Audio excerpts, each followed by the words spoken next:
네, 주안의 만나 10월 29일 수요일 묵상을 함께 나누도록 하겠습니다. 오늘 말씀은 역대하 35장 1절에서 19절까지의 말씀으로요. 요시야의 6월절이라고 하는 제목으로 함께 묵상을 나누도록 하겠습니다. 저 오늘 본문에서는 요시야가 6월절을 지키는 내용에 대해서 말씀을 하고 있습니다.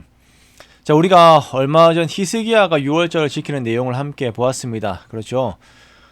구약의 성도들에게 있어서 6월절이라고 하는 것은 자신들의 정체성을 올바로 확립하는 데 있어서 반드시 필요한 절기였기 때문에 하나님께서는 6월절을 지키는 삶에 대해서 강조를 하셨습니다.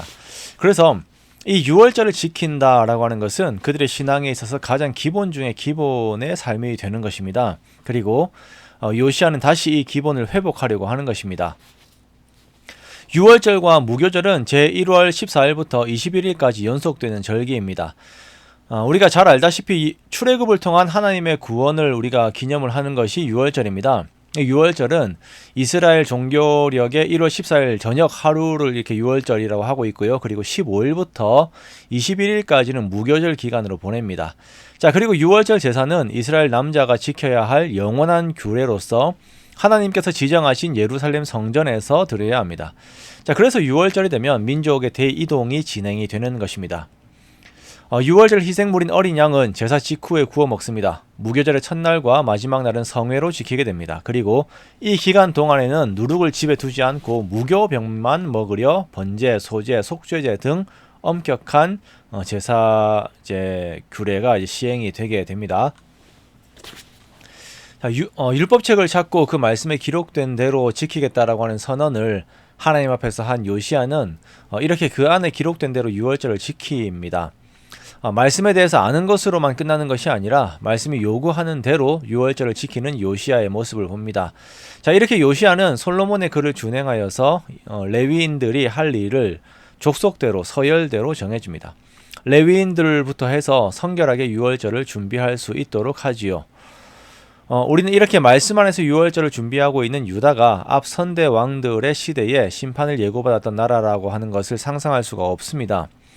자, 우리는 한 리더가 하나님 앞에 올바로 섬으로 인하여서 그 나라가 하나님의 은혜 가운데 거하게 되는 것을 우리가 보게 됩니다. 그러므로 우리들은 상황이 어떠하든지 마음을 다하여서 하나님을 사랑하는 삶의 적극성을 우리가 가져야 할 것입니다.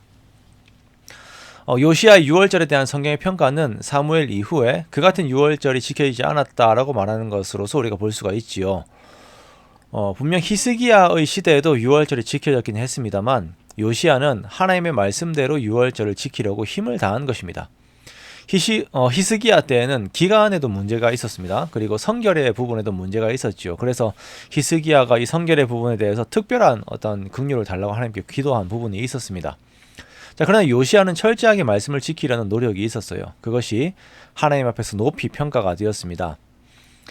예수님께서 예배에 대해서 말씀을 하실 때에 영과 진리로 드리는 예배라고 말씀을 하셨습니다.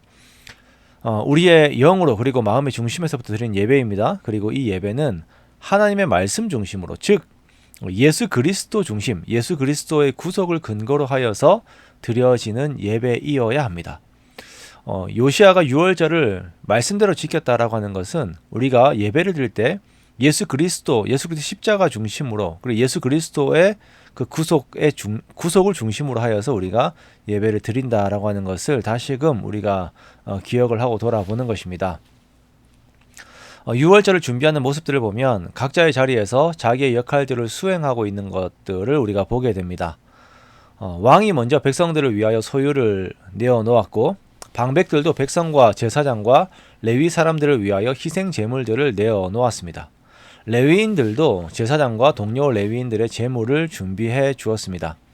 자, 이렇게 6월절은 절기라고 하는 그 행사의 겉모습만 드려진 것이 아니라 6월절 절기의 중심에 있는 하나님의 사랑과 은혜라고 하는 성격이 그 안에 들어가 있는 것을 우리가 보게 되는 것입니다. 자, 우리는 예배를 드리는 행위 안에서 그 예배가 이루어지기까지 우리들에게 베푸신 그 하나님의 사랑과 은혜를 닮은 모습들을 그 예배 안에 우리가 가지고 있어야 할 것입니다.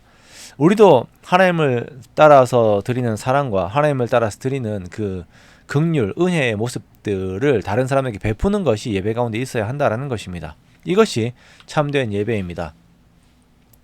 요시야가 철저하게 하나님의 말씀을 따르면서 6월절을 지키는 모습을 보면서 나 중심의 예배가 아닌 말씀 중심의 예배, 그리스도 중심의 예배를 다시 돌아보게 됩니다. 예수님 중심의 예배, 그리고 우리를 향하신 하나님의 사랑과 은혜가 내 안에 있어서 그것을 함께 나누는 예배의 삶이 우리들의 예배가 되기를 원합니다. 그렇게 오늘 하루도 주님을 닮은 예배자의 삶을 사는 저와 여러분 되시기를 주님의 이름으로 축원합니다.